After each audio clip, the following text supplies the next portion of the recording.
I knew things were over for Nicki Minaj when the fence-sitting celebrities started having opinions and started voicing it.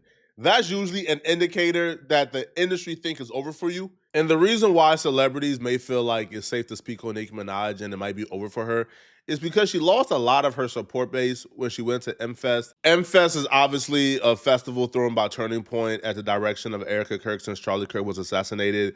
Now, Nicki Minaj sat down with Erica Kirk herself and they had a conversation about an array of things.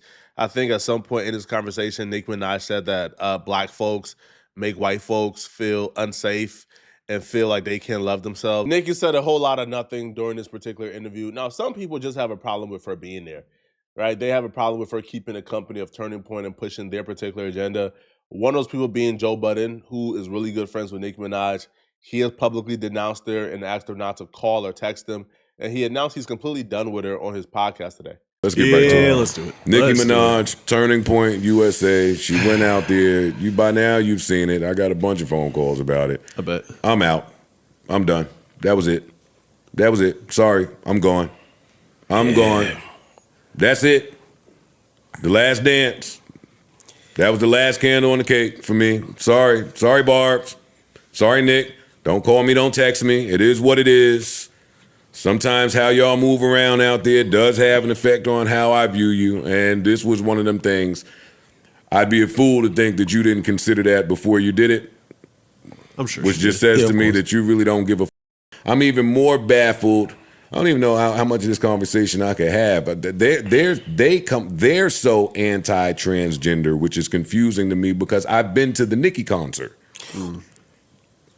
That's the thing that fucks me up. If Nicki would have went to Turning Point, tap dance, spew some anti-black rhetoric, and went home, I would have told you her career about to take off, man. She's about to reach new heights she never reached before. You know why? Because she just gained an entire new support system from the MAGA right, and black folks ain't canceling nobody for being anti-black. Man, let's keep it honest, bruh. Black folks ain't canceling nobody for being anti-black. Look at Kanye, bruh. Kanye put on the red hat. Bro, we're still bumping Kanye songs a year later, man. Right? Ain't nobody give a damn. So the anti-black rhetoric to me was not gonna hurt Nicki because black folks ain't never stuck together to cancel somebody, bro. We were supposed to cancel who? Gucci? A while ago. We back to wearing Gucci. We were supposed to boycott Target. We back in Target. But what really F Nicki up, man, was the anti-LGBTQIA sentiments. When she was telling boys to be boys, which by the way is a sentiment that we agree with. Boys should be boys. But her fan base are boys who don't want to be boys. The Barbs are not straight women or straight men. No. The Barbs are boys who don't want to be boys. So the fact that she was willing to alienate that community for Charlie Kirk, I said, yeah, it's raps, bruh. It's over with. Because once Nicki Minaj lose her teeth, because that community was the teeth of Nicki Minaj's entire image and brand.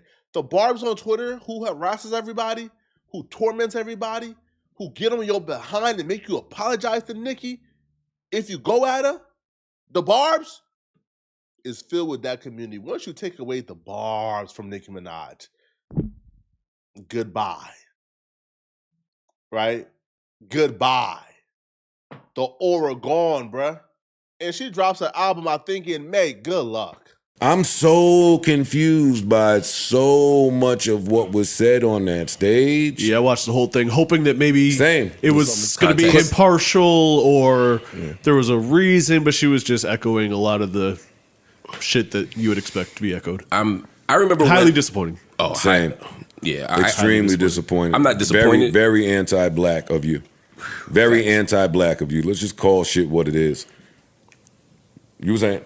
Oh no! I'm not disappointed just because I've come to expect. Had no expectation. Yeah, or I expected that. Unfortunately, I remember when I first criticized Nicki a couple months ago, and I said she's doing these MAGA talking points. She sounds like a MAGA person, and the Barbs came after me like, "Why are you saying she's MAGA just because she cares about X, Y, and Z?" Is she MAGA now? she's at a turning point conference. She's talking to Charlie Kirk's wife. Talking about how handsome Trump is. How handsome Trump is. No, she went crazy. She also called J.D. Vance an assassin, which is a weird thing to say. Crazy to the woman whose husband was just assassinated. That was a very awkward. It was just, you could 30 pick any seconds. other word, right? It was like, oh, what is happening here? Didn't she? All little girls mattered when talking about that. It was a hot ass mess on that stage. It was. That's exactly. Like there's no way to sugarcoat it. Right. I'm done. I'm off.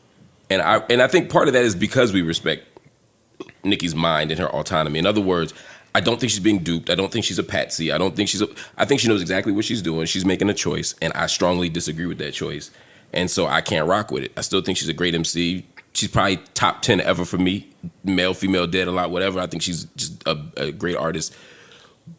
But the choices she's making in life are stunningly disappointing over the course of her career, although over the last year, it's exactly on brand what we would expect.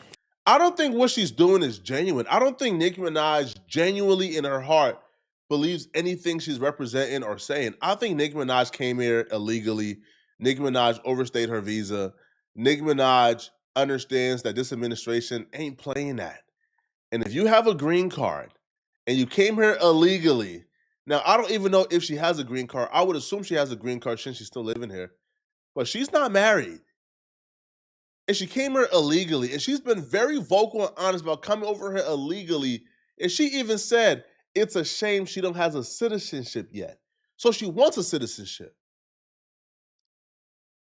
Yo, this administration is the wrong time to play savior of black folks, to play activist, to play anti-Trump as an illegal immigrant who don't even got her citizenship yet. So maybe she's doing this to win favor with Trump. Maybe she wants a permanent green card. Maybe she wants a citizenship. Maybe she wants Trump to override something with USCIS. I think Marco Rubio has that power. So I think Nicki Minaj is playing a long con game. But essentially, when it comes to this con game, though, you have to choose between she's already chosen, but your green card or citizenship or your rap career. She chose the green card and the citizenship because the rap career to me ain't never going to be the same again. I can't listen to a Nicki Minaj song and get that same feeling. I listened to the Monster verse the other day. Man, I said, it didn't even feel the same no more, man. And quite frankly, I'll be real, bro. If I'm her, I'm choosing the rap career, bro. Nicki Minaj is a multi-millionaire. Nicki Minaj could move to any country in the world and live comfortably. Bro, she could move to Dubai and live comfortably. She don't need to live in the United States. I guess she's been here all her life, so that's the only thing she knows. But selling out to this extent for a green card, man, is even worse than popping coochie for a green card and getting married. I guess where my brain be stuck on is an ounce of black is black enough for me. A drop of black is black enough for me. Okay.